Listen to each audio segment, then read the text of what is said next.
Hello students, welcome to right direction academy के YouTube channel के ऊपर आपका हार्दिक हार्दिक स्वागत है। My name is advocate miss Prajota Deshpande and I am mentor and faculty for legal aptitude for entrance examination in RDA. Okay, we have two branches, one in Thane, another one is in Dadar, and we also help with online offline plus coaching mode. चलिए, आज का जो topic है वो है legal aptitude and its strategy. Okay, so before we start with the detail topics of legal aptitude, पहले तो समझते हैं कि लीगल एप्टीट्यूड की स्ट्रैटेजी और एग्जाम में क्वेश्चंस किस तरीके से आते हैं। बहुत से बच्चों को मैंने देखा है कि जब वो लोग कोई कॉम्पिटिटिव एग्जामिनेशन को प्रिपेयर कर रहे हो, जैसे कि लॉ एंट्रेंस एग्जाम भी एक कॉम्पिटिटिव एग्जाम ही है, बट अक्सर मैंने उसमें देखा है कि बच्चे जो है वो अच्छी तरीके से एक पेपर का रिसर्च नहीं करते, या उन्हें ये नहीं पता होता है कि एग्जाम में क्वेश्चंस कैसे आने वाले हैं। हालांकि वो प्रिपेयर तो काफी देर घंटे तक करते हैं, बट जब हम एग्जाम में उनके मार्क्स देखते हैं तो काफी निराशजनक होता है ना। Why this happens? सो ये इसलिए होता है क्योंकि आप पढ़ाई तो कर रहे हो, you are putting your hard work but not in a smart way. So आपको हार्ड वर्क तो करना है, बट अगर हम थोड़ा सा स्मार्टली करेंगे तो आपके टाइम आवर्स भी बच जाएंगे और दूसरी चीज मतलब आपका स्कोर भी काफी अच्छा हो जाएगा। सो आज हम देखेंगे इस सेशन में कि लीगल एप्टीट्यूड में एंट्रेंस एग्जाम्स को किस तरीके से पूछा जाता है। Now, if I open up your examination का syllabus, so 120 marks का जो आपका weightage है, उसमें से you will be having legal aptitude, logical reasoning and critical reasoning, English, general knowledge and current affairs। और जो बच्चे 5 ईयर के लिए प्रिपेयर कर रहे हैं, that is after 12th, तो उनके लिए एक 8 मार्क का मैथमेटिक्स भी होगा। और जो स्टूडेंट्स आफ्टर ग्रेजुएशन देने वाले हैं एग्जामिनेशन को, तो उनकी लॉ की जर्नी 3 ईयर की रहेगी, तो उनका एग्जाम का नाम होगा 3 ईयर लॉ सीटी एग्जामिनेशन, और उन्हें मैथ्स नहीं होगा एंड बाकी के जो 4 सब्जेक्ट हैं वो एज इट इज रहेंगे। सो लीगल एप्टीट्यूड दोनों भी टारगेटेड बच्चों को रहेगा। So now let us understand कि लीगल एप्टीट्यूड में इन डिटेल हम देखते हैं कि सिलेबस और एग्जाम पैटर्न आपका कैसे होगा। Now if I talk about legal aptitude, so 5 year के लिए जो वेटेज है वो है आपका अप्रोक्सीमेटली 32 मार्क्स का, और जो 5 ईयर के स्टूडेंट्स है, जो 3 ईयर के स्टूडेंट्स है, उनके लिए वेटेज होगा अप्रोक्सीमेटली 24 मार्क्स का। अब ये जो लीगल एप्टीट्यूड है, तो इसमें 3 तरीके के क्वेश्चंस आते हैं। One is factual and static law questions, second is legal maxims, and third is principle and fact questions. So now let us check this in detail and let us understand how we will be going in further discussion. चलिएगा, so factual and static law question, इसके ऊपर हम बात करते हैं। अगर मैं देखूं factual and static law questions, तो इसका वेटेज बनता है 8 से 12 मार्क का। अब पहले तो ये चीज मुझे आपको बतानी है कि एग्जैक्टली इस सेगमेंट में होता क्या है।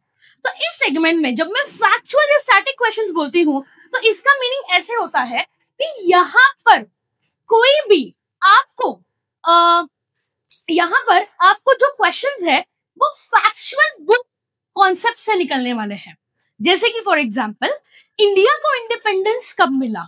सो 15th August 1947। क्या ये डेट कभी बदलने वाली है? नहीं।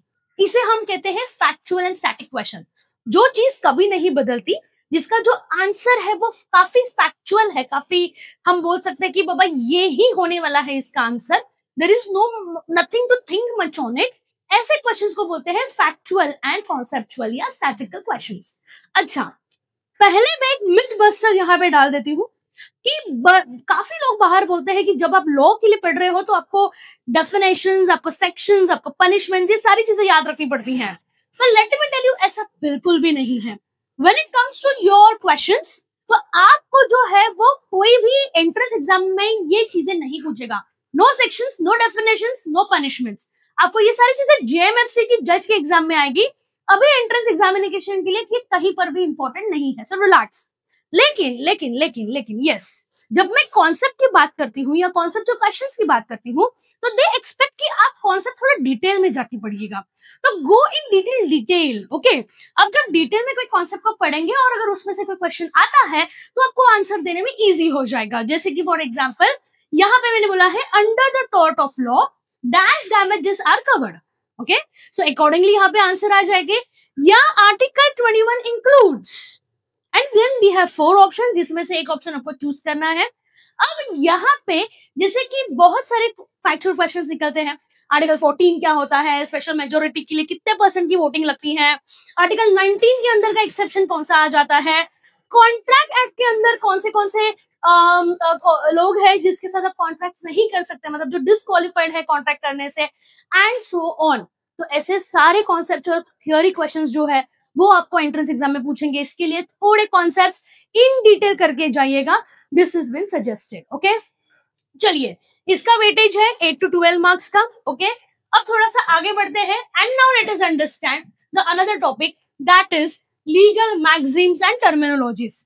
इसका वेटेज है 3 to 5 मार्क्स का। ठीक है, अब पहले तो ये लीगल मैगजीन्स और टर्मिनोलॉजीज होते क्या है। ठीक है, सो ये legal maxims and legal terminologies are nothing but they are the derivation from the Latin language into the English language. So, legal terminologies which were earlier used in the Latin languages and now converted into your, I would say, English language. तो सबसे पहले तो ये question आता है कि हमारी किताब में ये वर्ड्स कर क्या रहे हैं। ठीक है, तो जब ब्रिटिशर्स इंडिया के लिए लॉ बना रहे थे, या आफ्टर इंडिपेंडेंस में जब इंडियंस लॉ बना रहे थे, तो बहुत बार as a matter of reference के लिए हमने रोमन कल्चर टेक्स्ट का यूज किया। अब ये जो रोमन कल्चर टेक्स्ट के जब हमने यूज किए, तो तब उनकी जो बुक्स थी वो काफी ज्यादा लीगल लैंग्वेज की जो यूज है उन्होंने लैटिन लैंग्वेज में ज्यादा की थी। अब लैटिन लैंग्वेज में उन्होंने वो बुक्स में जो भी चीजें लिखी है वो जब हमने एज अ रेफरेंस यूज किया, तो काफी वर्ड्स, काफी फ्रेजेस एज इट इज हमने उठाए। अब रोमन ही क्यों? क्योंकि तब तक जो यूरोपियन कल्चर था वो काफी सेट था, काफी एस्टैब्लिश था, उनके एडमिनिस्ट्रेशन, जुडिशरी सिस्टम काफी सेट थे, एंड हेंस हमने जब हमारी चीजें जब बनाने की जरूरत आई या जब बारी आई, तब हमने as a matter of reference जब उनके बुक्स रेफर किए, तब देखा कि इसमें तो लैटिन लैंग्वेजेस है। अब ये इस्तेमाल इन लैंग्वेजेस का हम हमारे बुक्स में तो नहीं कर सकते, and hence we translated it into the English language. So for example, यहाँ पे जैसे आप आपके बुक्स में भी जब अगर आप टॉपिक्स पढ़ोगे, अगर कुछ बच्चों ने पढ़ना शुरू किया है, तो आप उसमें एक वर्ड देखोगे, void ab initio, देन उसके बाद आता है damnum sine injuria, injuria sine damnum। तो ये सब वर्ड्स क्या है? ये सब वर्ड्स इंग्लिश वर्ड्स नहीं है, ये है लैटिन वर्ड्स, लैटिन फ्रेजेस, जिसका ट्रांसलेशन एग्जाम में आपको आ सकता है। जैसे यहाँ पे मैंने कुछ पूछे हैं, जैसे कि damnum sine injuria। ओके, ये क्वेश्चन है, इसका आंसर आ जाता है damage without injury, so option number A happens to be the answer. दूसरा है केवियट, एंड देन उन्होंने फिलअप करने बोला है, तो caveat emptor, again A is the answer. इस तरीके से either in filling the blanks और in translation they might ask you this kind of question. तो लीगल मैगजीन कर क्या रहे हैं, इस चीज को आप थोड़ा सा समझिएगा। Okay, now here is a time of a big highlight and a big announcement. अगर आप इन दोनों का वेटेज देखोगे, तो 3 to 5 मार्क्स है लीगल टर्मिनोलॉजीज के लिए, एंड 8 to 12 मार्क्स है अपना पहले वाला स्लाइड के लिए, जिसमें फैक्चुअल और स्टैटिक क्वेश्चंस है। कुल मिला के एक 15 to 18 मार्क्स का ये वेटेज हो जाता है आउट ऑफ योर 24 और 32 marks respectively as per your examination. लेकिन जो भी बच्चा राइट डायरेक्शन एकेडमी में एडमिशन लेता है, आरडीए में एडमिशन लेता है, तो उनके लिए हमने ये काम इजी कर दिया है। अब वो कैसे? तो हमने हमारे जितने भी एक्सपर्ट फैकल्टीज हैं और हमारे जितने भी एडवोकेट्स हैं एज अ मेंबर और एज अ फैकल्टी, तो इन सब के मदद से हमने एक बुक बनाई है, that is your LGK, legal general knowledge, और उसमें आती है बुक नंबर 8, और उस 8 बुक नंबर पे हमने इसमें से 1000 क्वेश्चंस जो है वो इन्वॉल्व कर दिए हैं। अब जब हम इसमें 1000 क्वेश्चंस की बात करते हैं, तो 1000 questions will cover your Latin legal languages also and your factual static questions also. हमारे प्रीवियस स्टूडेंट्स का ये कहना है या रिव्यू है कि मैडम वो बुक हमें सेमेस्टर तक हेल्प करती है, और जो भी हमने उस बुक से पढ़ा है डायरेक्ट क्वेश्चंस वैसे के वैसे हम देख सकते हैं कि बाबा जो हमने उस बुक में पढ़ा है वैसे ही क्वेश्चंस हमने एग्जामिनेशन में उसको हमने we could see that same questions. तो ये एक एडवांटेजेस हो जाता है, क्योंकि again legal aptitude is a priority subject in your examination while deciding the seat. It is going to be a very important subject. So hence जो भी student admission ले लेता है आरडीए में, उसको ये 2 सेगमेंट की टेंशन लेने की जरूरत नहीं है। और बाकी स्टूडेंट्स को मेरा ये कहना है कि प्लीज आप आपके कॉन्सेप्ट्स को अच्छे से गो थ्रू कीजिएगा, do not follow one universal book for all. ये स्ट्रेटेजी बिल्कुल भी मत यूज करना, इसमें आपको क्वालिटी नहीं मिलेगा। तो उसके लिए क्वालिटी ओरिएंटेड थोड़ा पढ़ने के लिए एक एक चैप्टर या एक एक कॉन्सेप्ट की एक एक बुक पढ़िएगा। That will give you more better clarity and more better understanding and more better knowledge of the topic as well. ठीक है, आई होप यहाँ तक की कहानी सभी को क्लियर हुई है। अब थोड़ा सा आगे बढ़ते हैं, let's go to the very important segment and that is your principle and factual questions. Okay, ये सेगमेंट मेरा पर्सनल बहुत फेवरेट है, holds a very good weightage of 12 to 16 marks. And ये सेगमेंट देखना क्या चाहता है, ठीक है, सो ये क्वेश्चन ये देखना चाहता है कि तुम अभी जो लॉ पढ़ने के लिए आ तो रहे हो, पर क्या तुम्हें लॉ को अप्लाई करके एक रैशनल कंक्लूजन निकालने का या उसको इंटरप्रेट करने का एक दिमाग है? सो दिस क्वेश्चन या this segment wants to see that whether और कैन यू डू दैट। अब यहाँ पे आपको आपके जो इंटरप्रिटेशन रूल्स है या लॉ को आप कैसे इंटरप्रेट कर रहे हो या आपने लॉ को कितना समझा है, ये बहुत मैटर करता है। और उसके साथ साथ आपकी रीडिंग स्पीड भी मैटर करती है। क्यों?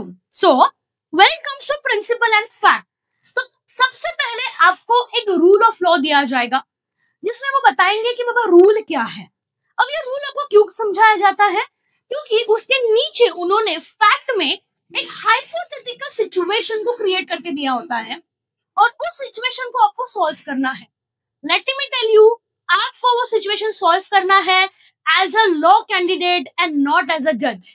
बच्चे क्या हो जाते हैं, थोड़े से एक्साइटेड हो जाते हैं, कोई कोई बच्चे इमोशनल हो जाते हैं, जज्बाती हो जाते हैं कि नहीं नहीं इसमें तो इनजस्टिस हो रही है, हमें तो उनको जस्टिस दिलानी है।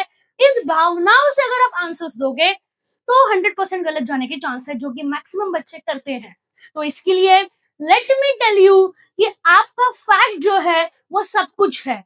अगर आपको डायलॉग याद आ रहा होगा एक मूवी का कि भाई ने बोला तो करने का, वैसे ही प्रिंसिपल आपका भाई है यहाँ पे, उसने जैसे बोला वैसे ही करो वरना आंसर गलत हो सकता है। अब मैं ये जो भी आपको समझा रही हूँ इसको समझते हैं एक एग्जाम्पल के तौर पे। तो चलिए let us understand one example. So ये है आपका एक केस स्टडी जिसको हम प्रिंसिपल एंड फैक्चुअल क्वेश्चन बोलते हैं, और इस प्रिंसिपल और फैक्ट को पढ़ के एनालाइज करके आपको आंसर देना है। So let us do this together. So let's read the principle. Proposal, that means the communication, plus acceptance, that means again the communication, plus consideration is equals to contract. तो ये principal कहना चाहता है कि offer communicate होना चाहिए, उसके सामने एक्सेप्टेंस भी कम्युनिकेट होना चाहिए ऑफरर को, और ये दोनों क्यों मिल रहे हैं? तो बदले में कुछ चाहिए, दैट इज कंसिडरेशन, और ये बनता है contract. So proposal plus acceptance plus consideration is equals to contract. The communication of a proposal is complete when it comes to the knowledge of the person to whom it is made. ये principle clear cut बोल रहा है, ठीक है। तो अब देखते हैं फैक्ट क्या कह रहा है। X nephew absconded from home. He sent his servant in search of the boy. After the servant had left, X made the handbills which offered to pay 501 to anyone who would find his nephew. The servant came to know of this offer only after he had already traced the missing child. He therefore bought an action to recover the reward. तो X का नेफ्यू है, भांजा है जो घर छोड़ के भाग गया है। अब वो जो एक से वो टेंस हो जाता है, वो अपने सर्वेंट को बोलता है जा मेरे बच्चे को ढूंढ के लेके आ। जैसे ही मास्टर से ऑर्डर आ जाता है, सर्वेंट तो निकल जाता है। उसके बाद इसके माइंड में आता है कि क्यों ना मिसिंग चाइल्ड के ऊपर एक रिवॉर्ड लगाया जाए और उसका मैं हैंडबिल बना दूं। तो वो एक फटाफट हैंडबिल बना देता है with the reward of 501 and he starts posting that. अब वो ये करता ही है कि उतने में सर्वेंट आ जाता है बच्चे को लेके and he is expecting some reward, जिसको एक्स मना कर देता है। और ये जो रिवॉर्ड मना हुआ है, इससे जो सर्वेंट है वो काफी हर्ट हुआ है and so he goes to the court to bring an action to recover the reward. तो अभी आपको क्या लगता है आंसर क्या होना चाहिए? तो देखिएगा, आपको सबसे पहले तो जज्बाती नहीं होना है। नहीं नहीं मैडम, सर्वेंट तो गया ना, अब वो तो बेचारा ढूंढ के लेके आया, तो क्या हुआ अगर उसको भी नहीं, उसको क्यों मना किया जा रहा है पैसा? तो इस सोच से या इस अंडरस्टैंडिंग से अगर तुम आंसर्स दोगे तो तुम गलत जाओगे, ठीक है? तो ऐसे सोच नहीं रखना है। तो सोच कैसी रखनी है? जैसे मैंने बोला, प्रिंसिपल ने बोला तो करने का। अब प्रिंसिपल क्या बोल रहा है कि प्रपोजल में कम्युनिकेशन, एक्सेप्टेंस का कम्युनिकेशन और कंसिडरेशन, ये तीनों भी चीजें होंगी तो ही कॉन्ट्रैक्ट होगा। अच्छा, प्रिंसिपल ने और डिटेल में ये भी बोला है कि the communication of the offer is complete when it comes to the knowledge of the person to whom it is made. अब यहां पे अगर मैं देखूं तो सर्वेंट को 501 ये ना बताया गया था, ना उसको मतलब इसके बारे में कुछ नॉलेज थी, और ना उसके सामने ये प्रस्ताव रखा था, जबकि वो जाने के बाद 501 का बिल, हैंड बिल बना है। तो technically speaking, as per the principle, he is not liable to get any kind of reward. So hence यहाँ पे अगर मैं ऑप्शन देखूं, the correct answer happens to be option number ए, ठीक है? तो इस तरीके से आपको इस चीज को जो है वो आंसर को अटेम्प्ट करना है। अब देखिएगा, यहाँ पे दो तीन चीजें हैं। पहला तो आपकी रीडिंग स्पीड अच्छी होनी चाहिए। दूसरा, पढ़ते पढ़ते आपके दिमाग में एनालिसिस स्टार्ट होना चाहिए। अब वो तब होगा जब आपका कॉन्सेप्चुअल होल्ड अच्छा होगा। और तीसरी चीज, आपके रीडिंग स्पीड के साथ, कॉन्सेप्चुअल नॉलेज के साथ आपको राइट कंक्लूसिव आंसर के ऊपर आना है। देखिए, आपको एज अ जज नहीं सोचना है, आपको एग्जाम की स्टैंडर्ड मॉडल आंसर के हिसाब से सोचना है, और आपको दी बेस्ट आंसर नहीं लेके आना है, आपको कंपैरेटिवली जो राइट आंसर है वो लेके आना है, ठीक है? तो अच्छी तरीके से इस चीज को समझिएगा। अब ये सेक्शन को समझने के लिए भी हमने कुछ रूल्स बनाए हैं, तो you can have a quick glance on it, okay? सबसे पहले तो नेवर अज्यूम एनीथिंग। जब भी केस स्टडी आती है, उसको जितने फैक्ट दिए हैं ना उसी पे सोचो। नहीं मैडम ऐसे हुआ रहेगा, वैसे हुआ रहेगा, ये हुआ रहेगा, वो हुआ रहेगा, ऐसा बिल्कुल नहीं करना, ठीक है? दूसरी चीज, stick to the principle and fact, okay? तो अगर प्रिंसिपल बोल रहा है कैट हैज 12 लेग, तो कैट हैज 12 लेग भाई मान लो, भले ही रियलिटी 12 नहीं है, बट उसको मान लेना है, ठीक है?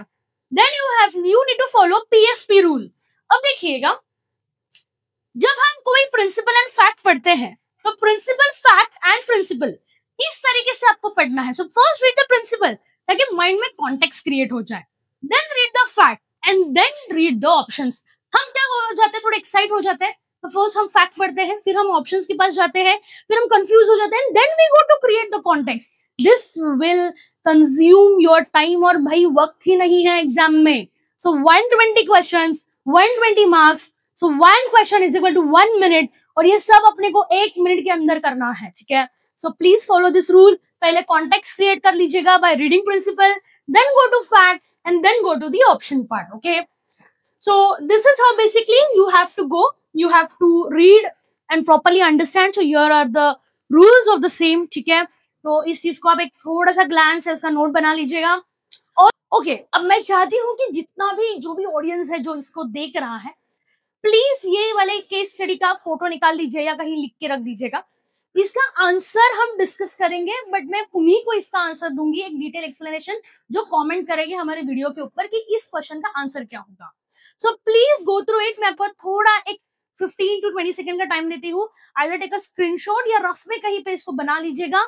प्लीज नोट ऑप्शंस क्या होंगे और हमारे कमेंट में डाल दीजिएगा किसको ऑप्शन क्या होगा, and then I will give you if the answer is right you will get a gift voucher, and अगर आपका आंसर गलत है तो आपको एक्सप्लेनेशन के साथ समझाया जाएगा कि आपका आंसर गलत क्यों है। So please take a note of this, everyone.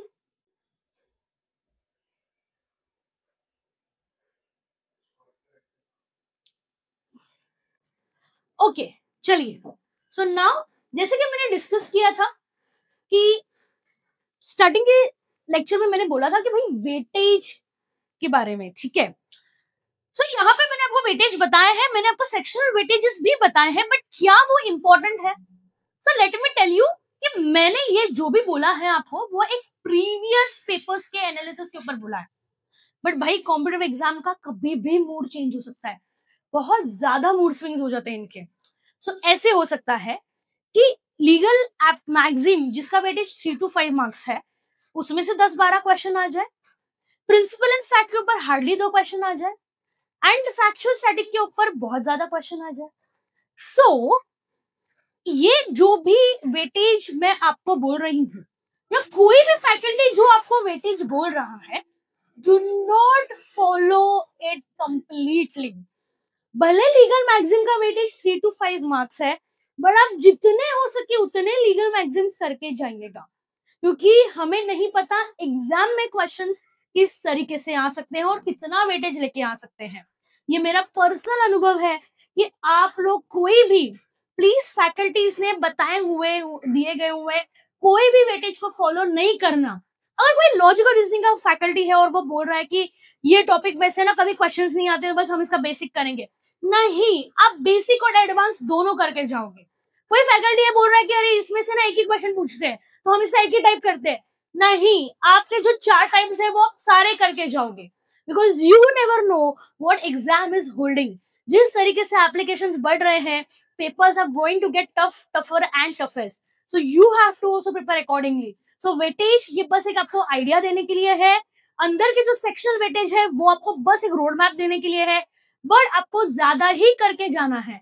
कितना ज्यादा करके जाना है, तो हमारे सिलेबस ट्रैकर को फॉलो कीजिएगा. उसमें हमने सारा कॉन्सेप्ट्स को जो है वो सारे लेक्चर्स जो है वो सारा पोर्शन जो है वो टॉपिक वाइज सेग्रीगेट करके दिया हुआ है, और वो थोड़ा सा हमने ज्यादा ही करके दिया हुआ है, ताकि अगर एग्जाम में कुछ और आए तो हमारे बच्चे रेडी रहे उसे आंसर देने के लिए. ठीक है, so please take a note of it, and जो भी हाईलाइट्स है लेक्चर्स के उसको हम अकॉर्डिंगली डाल रहे हैं. प्लीज उस क्वेश्चन का आंसर दे दीजिएगा चैट बॉक्स में, कमेंट बॉक्स में, ताकि हम आपको रिप्लाई कर सके. And if you want to get in touch with us for such a detailed sessions, for more better sessions, for better understanding of the concepts, and for the better books, and for the amazing mocks which we take every year, so me and my entire team of advocate is waiting for you in Thane and Dadar, and also in online mode. Apart from that, the USP which Right Direction Academy holds is we all here standing in front of you are advocate, and we are the only class in Mumbai which exclusively deals in law entrance examination, law semesters, and we also help you with internships as well. So stay tuned with us. Numbers, contact numbers, addresses, all the required information to get in touch with us are mentioned in the caption. Please go through it and let us know how and when we can help you. Thank you so much.